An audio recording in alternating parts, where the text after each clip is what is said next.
Good day, everyone. By the way, I am Engineer Hilton Ian M. Ho, your instructor in AST 200 Digital Electronics. Now, this time we're going to discuss what is Boolean algebra together with the logic gates combination and also the truth table of the algebraic expression. So, first is we're going to familiarize the Boolean identities or the Boolean expression. So the first law is the identity law, which is any number or uh, any variables. No? Example, variable a multiplied by 1, that is always equal to the variable itself. Or 1 times a is equal to a. And for the or form, okay, any number or any variables added by 0 is always also equal to its variable itself. That is 0 plus a is equal to a. If we're going to change this variable, example letter b, so 1 times b, 1 times b is equal to b, or 1 times c is equal to c. And for the OR form, that is 0 plus b is equal to b, and 0 plus c is equal also to c. And for the null law, any number or any variable multiplied by 0, that is always equal to 0. So example, 0 times a is equal to 0. We can also change the variable, no, to b. That is 0 times b is equal to 0, or 0 times c is equal to 0. And for the OR form, any number added by 1, okay, or any variables added by 1, since we are using binary form, so that is always equal to 1. Example, 1 plus a is equal to 1, or 1 plus b is equal to 1, and 1 plus c is always equal to 1. And for the idempotent law, okay, a times a is equal to a, or b times b is equal to b, or c times c is equal to c. And for the OR form, okay, a plus a is equal to a, or b plus b is equal to b, or c plus c is equal to c. Now for the inverse law, a times the inverse of a, or the complement of a, that is always equal to 0. Or b times b complement is equal to 0, or c times c complement, that is equal also to 0. For the OR form, a plus a complement is equal to 1, or we can say b plus b complement is equal to 1 also, or we can say that c plus c complement is also equal to 1.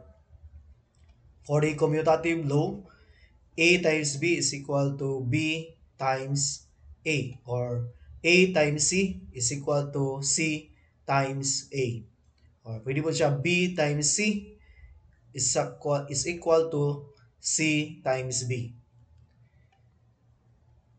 And for the OR form, using commutative law, a plus b is equal to b plus a, or pwede po siya a plus c is equal to c plus a, or we can say b plus c is equal to c plus b.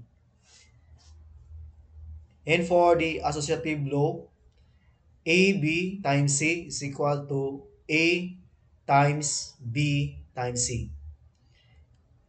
And for the OR form, we have a plus b plus c is equal to a plus b plus c.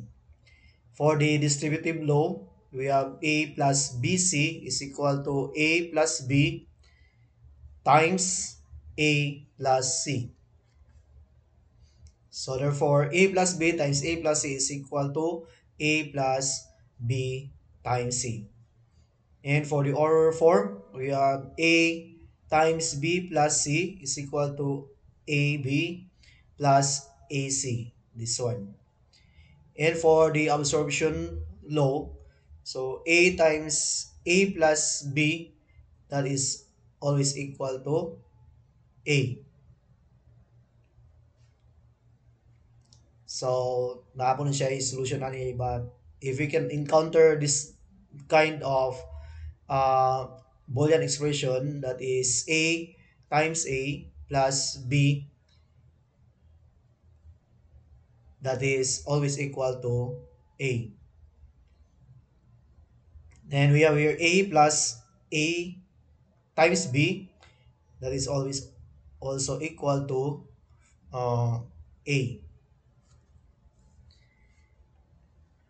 For the De Morgan's law, we have A times B complement is equal to A complement plus B complement. And for the OR form, we have A plus B complement is equal to A complement times B complement. Okay, so we have here some example. Example number one. Before that, we are going to define first what is Boolean algebra simplification. So Boolean algebra simplification and how to simplify Boolean algebra expression using some basic rules applied to their variables, usually in literals and terms, no? So the variables. So Boolean algebra simplification is not that difficult to understand if you realize that the use of the symbols or signs of the plus and the dot, no, that is for multiplication, represent the operation of the logical functions. Okay, logical function test whether a condition or state is either true or false, but not both of the same time. So depending on the result of that test, a digital circuit can then decide to do one thing or another. Okay, having established the switching operation of the AND, the OR, and the NOT functions, we can now look at simplifying some basic Boolean algebra expression to obtain a final expression that has the minimum number of terms. Example number one, okay? Example number one, we're going to simplify the Boolean expression, that is Q, that is the output, that is equal to A times A plus B. Okay, our solution is we're going to multiply, no? A times A, we have here A times A plus A times B, A times B. So that is from our distributive law. Then the second step is we know that A times A is equal to A, no, from our table. So therefore, the A times A becomes A, then plus A times B. And we're going to factor out common terms, that is the A. So A, put it outside in our box, then multiplied by 1 plus B. If we're going to multiply this one, no, A times 1 plus B, so A times 1, that is equal to A, plus A times B, that is equal to AB. So therefore, A plus AB is equal to A times 1 plus B. Then we know that 1 plus B or 1 plus A or 1 plus C is always equal to A. So, 1, sorry, 1. So therefore, 1 times A is equal to A. So, our Boolean expression, if we're going to simplify this one, A times A plus B, the result for this is equal to A. And that is our output, that is equal to Q. Okay? So, for our truth table, we're going to make a truth table for this equation. No? Q is equal to A times A plus B. As we have noticed that this equation has two variables, no? Or two inputs. The input A and input B. So we're going to create a truth table that has two input, no, okay, input A and input B. And this is the standard format for our value of our input if we have two inputs, no, A, B. So starting from 0, 0, 0, 1, and 1, 0, and that is 1, 1. If we're going to convert this one, this binary combination into decimal, 0, 0, that is 0, 0, 1, that is equal to 1, and 1, 0 is equal to 2, and 1, 1 is equal to 3. That is 2 plus 1, no? That is equal to 3. So starting from 0, 1, 2, 3 in decimal form. Now this time, we're going to add column for A plus B. This one, no?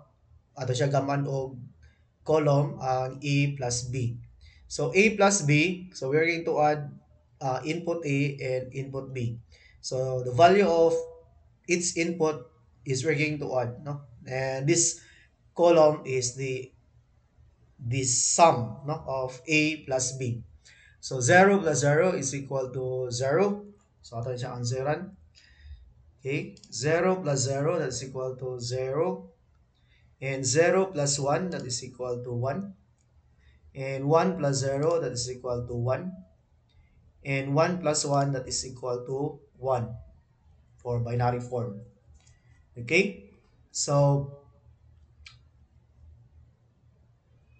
then next is we're going to this one, no? A plus B multiplied by A. So, A times A plus B. So, this is our result, A plus B multiplied by A. So, 0 times 0, that's equal to 0. And 1 times 0, that's equal to 0. And 1 times 1, that is equal to 1. And 1 times 1, that is also equal to 1. Ay, sorry. 1, 1. Okay? So 0 times 0, 0. 1 times 0 is equal to 0. 1 times 1, that is equal to 1. And that is equal to also 1 times 1 is also equal to 1. So as you have noticed here that our Q, no, in our solution, our output Q A times A plus B is equal to A. So ang iyang output sa Q, this one is our Q, is equal na po sa imong A. No? So we have 0, 0, 0, 0, and we have 1, 1, 1, 1 also. Okay? So next is we're going to construct a logical diagram, no? Or the combination of a logic gates based on this Boolean expression. So first we have AND gate, this one, the AND gate, and we have also another OR gate. No? So pag mag-add ta, that is OR. Pag mag-multiply ta, that is AND gate. Okay? So we have one AND gate and also one OR gate. So our Q, so this is our combinational logic gate, no, in Proteus. So Q is equal to, by the way, no, you're going to draw this one. So we have here input A, we have also input B. So first is, depende nimo kung sa imong unahon, no? You can multiply first, use AND gate, or you can add A plus B first, then the output of A plus B multiplied by A.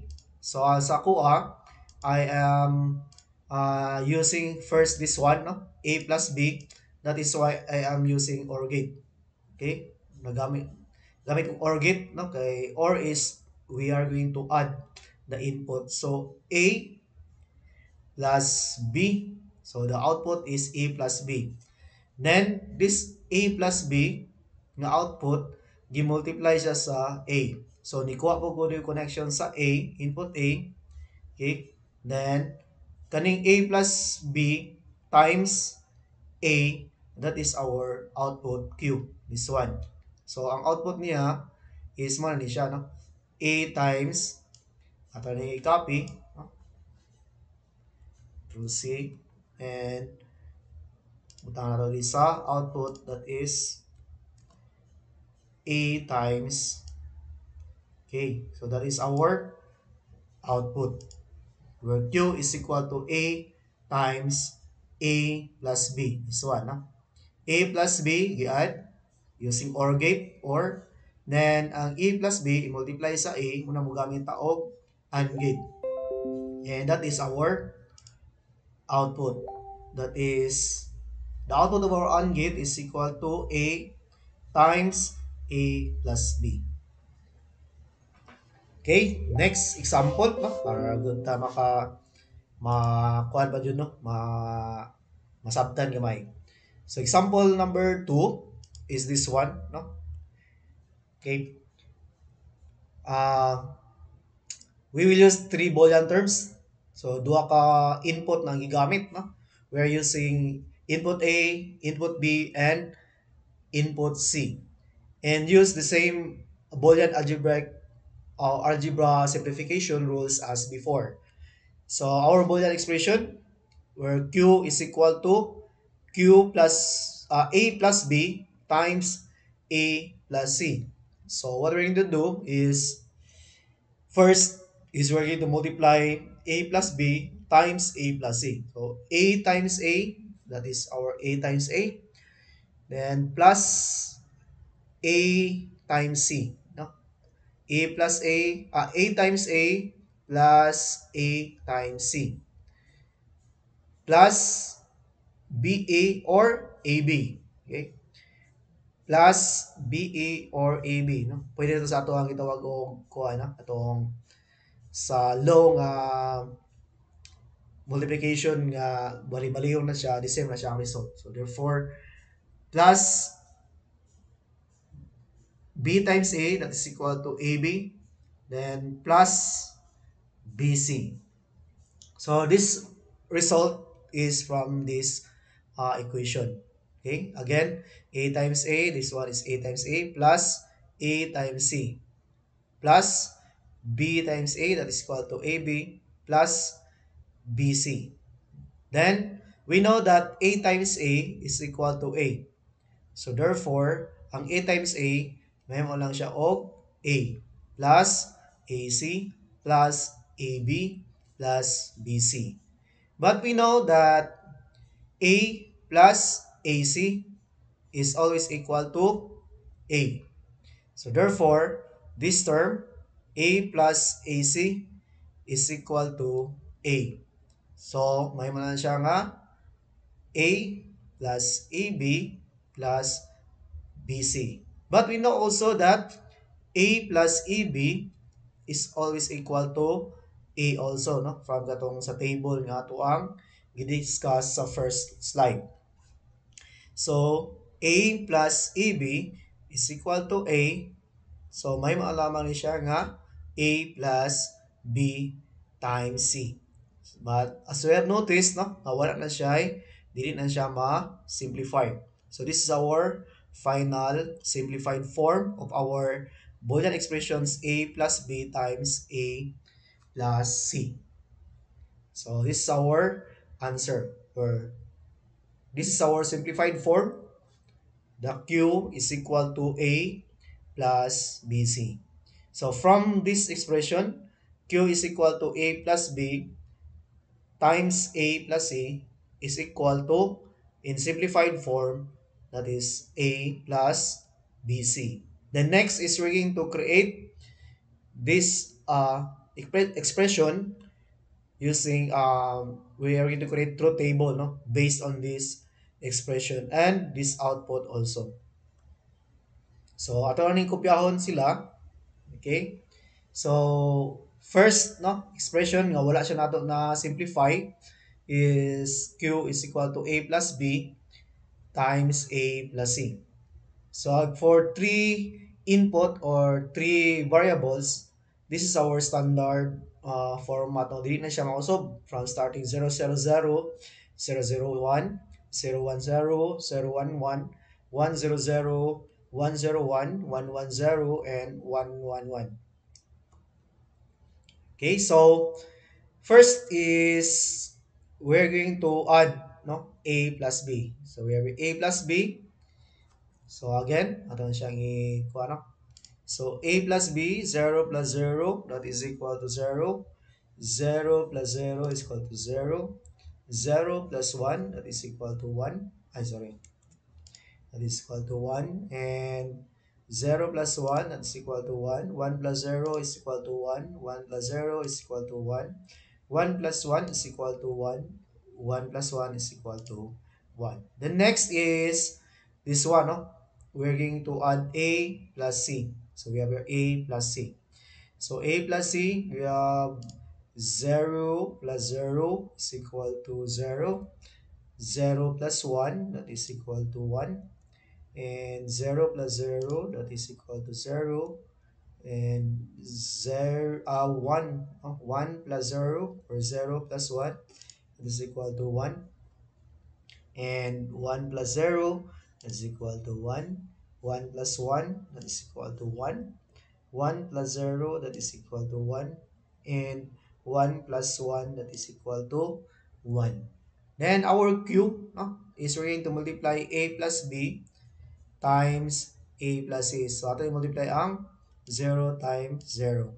So 0 times 0 is equal to 0. 0 times 1, that is equal to 0. 1 times 0 is equal to 0. And then the rest is 1 times 1 is equal to 1. Okay. Then we're going to look if the same bang output sa kani siya nga Q o sa kani siya nga simplified form where A plus BC equal na ba siya og output no 0 0 0 1 1 1 1 1 ang yang output. So we're going to get first the output of B times C. So B times C, this one, no? We're going to multiply B and C. So 0 times 0, that is equal to 0. 0 times 1, that is equal to 0. 1 times 0 is equal to 0. 1 times 1, that is equal to 1. And it is 0 times 0 is equal to 0. 0 times 1, that is equal to 0. 1 times 0 is equal to 0. And 1 times 1 is equal to 1. Then, our Q, that is A plus BC. So, A plus BC. So, 0 plus 0, that is equal to 0. 0 plus 0, that is equal to 0. 0 plus 0, that is equal to 0. 0 plus 1, that is equal to 1. 1 plus 0 is equal to 1. 1 plus 0 is equal to 1.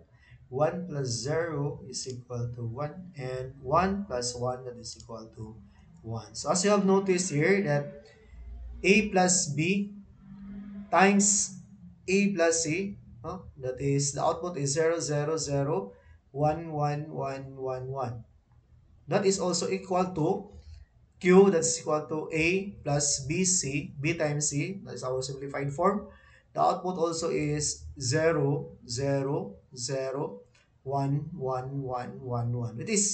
Which is the same no, sa kani siya nga equation.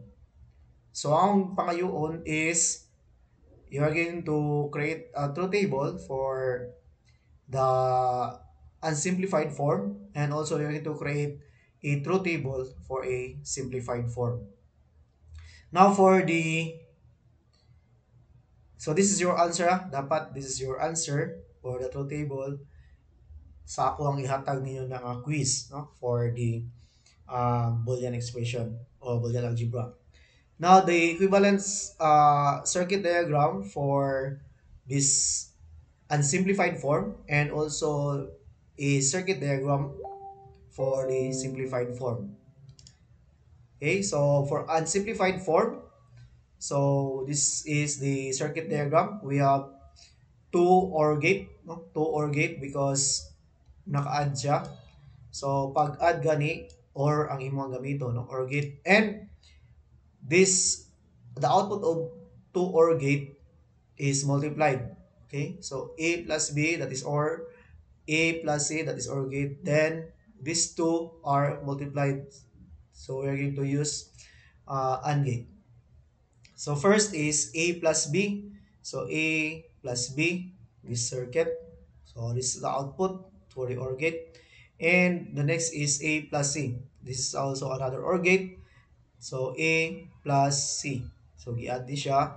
Then this is our result. Then the Q is A plus B. I-multiply siya sa A plus C. So this is our Q. So ano siya, no? A plus B times A plus C. So this the output of this OR gate, and this OR gate also is multiplied to have a output of Q, no? That is equal to A plus B times A plus C. And for the simplified form, no? This is our simplified form. As you have noticed that this is our output, no? Q is equal to A plus B times C. So Q is equal to A plus B times C. So first is we're going to get the AND, no? The multiplication output, no? Or the product of B times C. So we're going to use AND gate. So B times C. So we have here AND gate because multiply man siya. Then the output of this AND gate, that is B times C, i-add, no? Atong i-add sa A. So this is our A. Naka-OR man siya. So, A plus B times C. That is our Q. So, duha na ang ato ang circuit diagram nga magama, no? Nga combinational logic gates. The first is this truth table, duha po ang imuhang gamon, no? The unsimplified form and the simplified form. And for your combinational logic gates, okay? Duha po. The first is the unsimplified uh, Boolean expression. Then, mag-create ta og combinational logic gates. And for the simplified form, that is also another form, no? Another logic gates, no? Nga circuit diagram.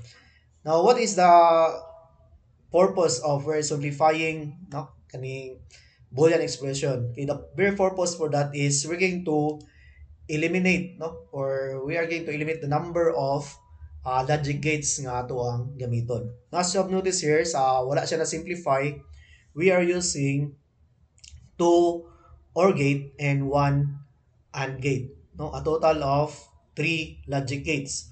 But when we are going to simplify nga the same ra po siya og output, then muna siya ato ang pinaka the best, no, nga gamiton. Instead of mopalit ka og duha ka OR gate then usa ka AND gate, nga pwede raman din siya og usa ka AND gate ug usa ka OR gate nga the same ra sila og output. So that is the purpose of simplifying Boolean expression. Kaya naman para makatipid ta pagpalit sa mga parts, nga instead of buying these parts, no, nga daghan, nga pwede naman siya kanira ang duha ka gates ang gamiton with the same output, no? Parehas lang output duha. As you have noticed sa ato ang truth table nga parehas lang output, no? Q tulo ka 0, then the rest are 1. This also tulo ka 0 and the rest is 1 or are 1. Okay, last example is this one. Okay, this time we will again use the same three Boolean terms of A, B, and C, but introduce the NOT gate, no? Na siya ay negation or na siya ay complement function to one of the terms. So Boolean expression, that is we have here Q is equal to A times B complement, no? Naka NOT gate na siya, no? B complement times C plus A times C. Close parenthesis.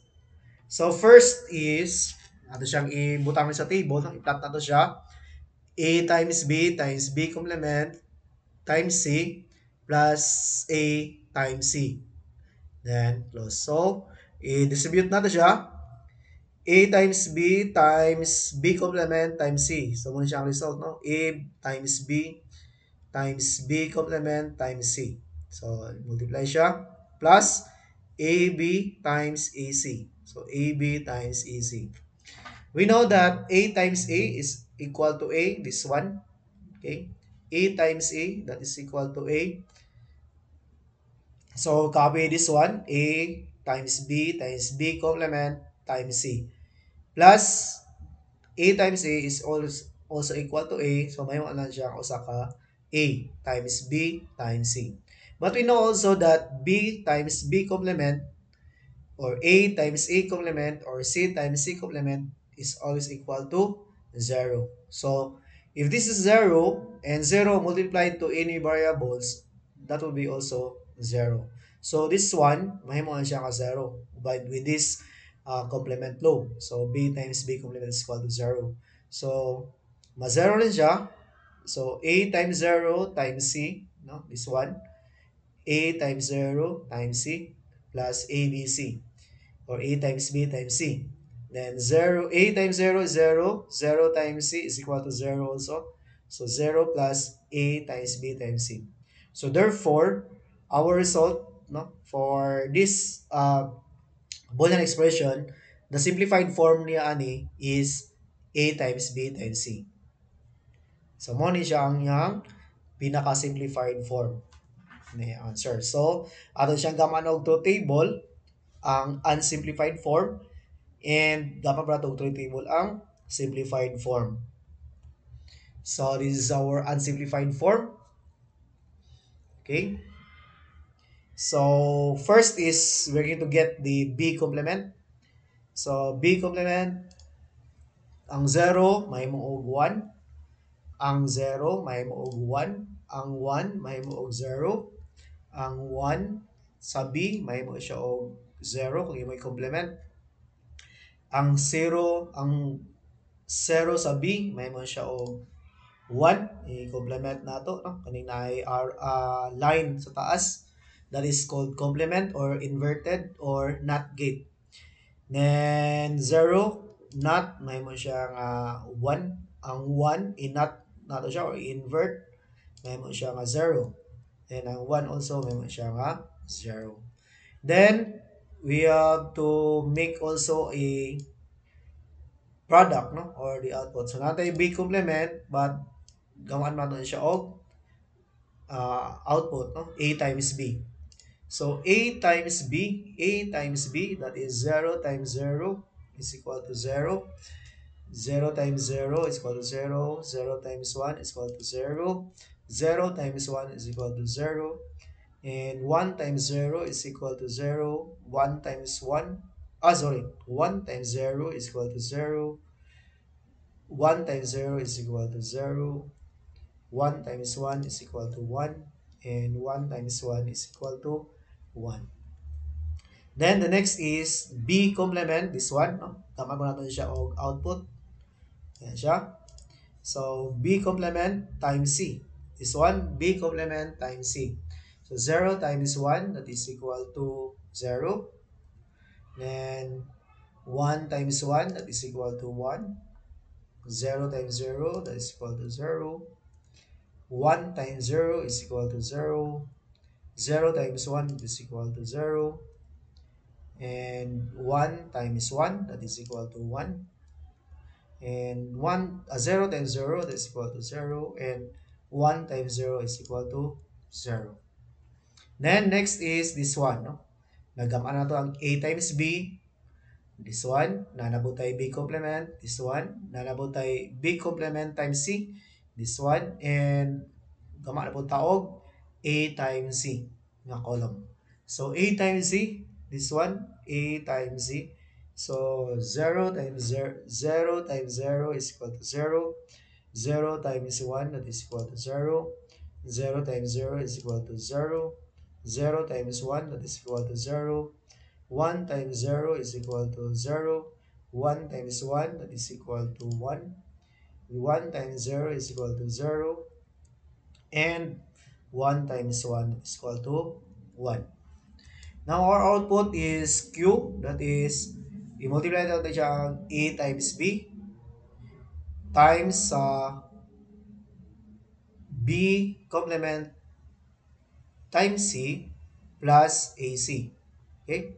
So, kani siya ato i-add, then ang result niya i-multiply dito sa AB.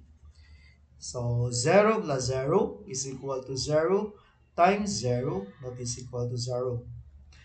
1 plus 0 is equal to 1 times 0, that is equal also to 0.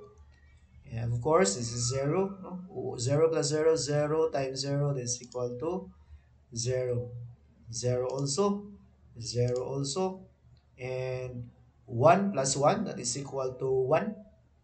Okay? Times 0, that is equal to 0. And 0 plus 0 is equal to 0 times 1, that is also equal to 0. Then 1 times 0, that is equal to 1. 1 plus 0, sorry, 1 plus 0 is equal to 1, or 0 plus 1, that is equal to 1 times 1, that is equal to 1. Okay? Then, atong i-compare, no? Ang output diri sa Q, mo equal ba siya ani nga simplified form, no? That our Q is equal to A times B times C. Multiply tanan. So, 0 times 0, 0, 0. 0 times 0, 0. 0 times 0, 0 times 1, 0. 0 times 1, 0 times 0 is 0. 0 times 0, 1 is 0 times 1 is equal to 0. 1 times 0 is equal to 0 times 0 is equal to 0. 1 times 0 is equal to 0 times 0 is 1 is equal to 0 again. And 1 times 1, that is equal to 1 times 0, that is equal to 0. And 1 times 1 is equal to 1 times 1, that is also equal to 1. So as you have noticed, their output, they are of different expression, but they have all the same output. Okay? So the rest are 0, and only the last part is 1. So mo 1 lang siya if all of the input are 1. This one also, mo 1 na po siya if all the inputs are 1.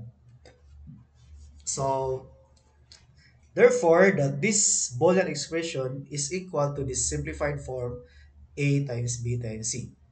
Then we're going to create a logic diagram for the unsimplified form, and also a circuit diagram for the simplified form.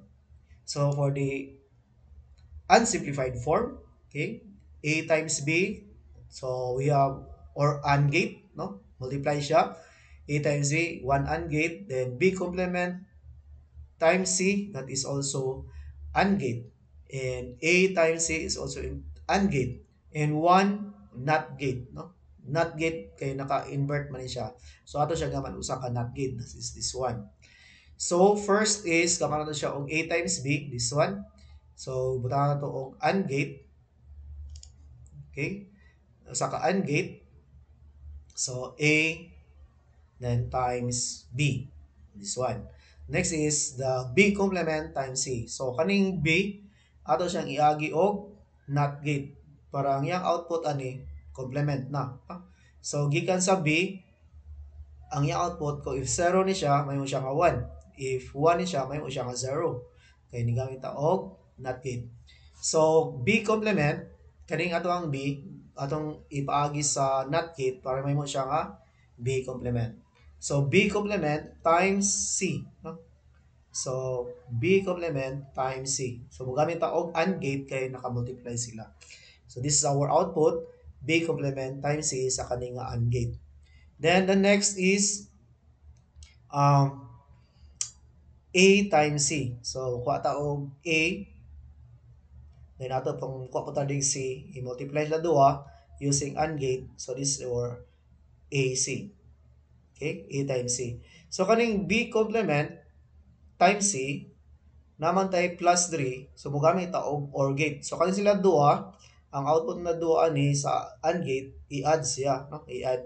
So B complement times C plus A times C. So mo siya, no?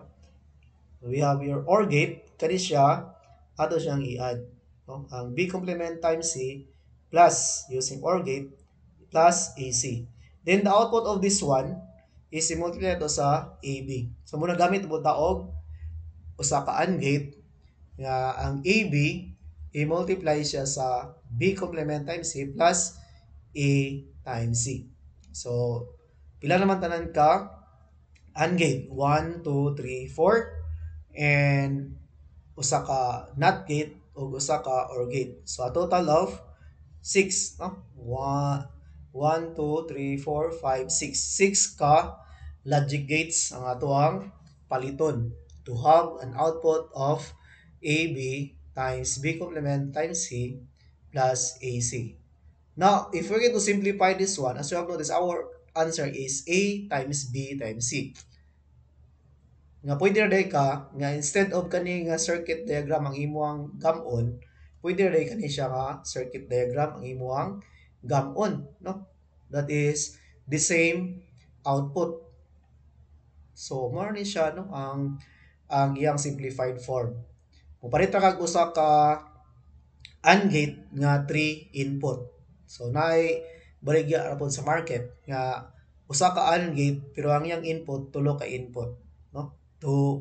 So instead of buying four AND gate, one NOT gate and one OR gate, nga pwede ra man day ka palit ani niya, no? Usa ra ka AND gate nga three inputs.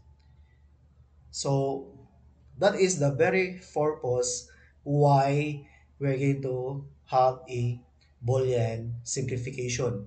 No? Kinahanglan i-simplify na to kay kung ako itagiya sa company, nga trabaho mo na ako, nga nag-design ka ani nga diagram, nga mo gasto ko og upat ka or unom no?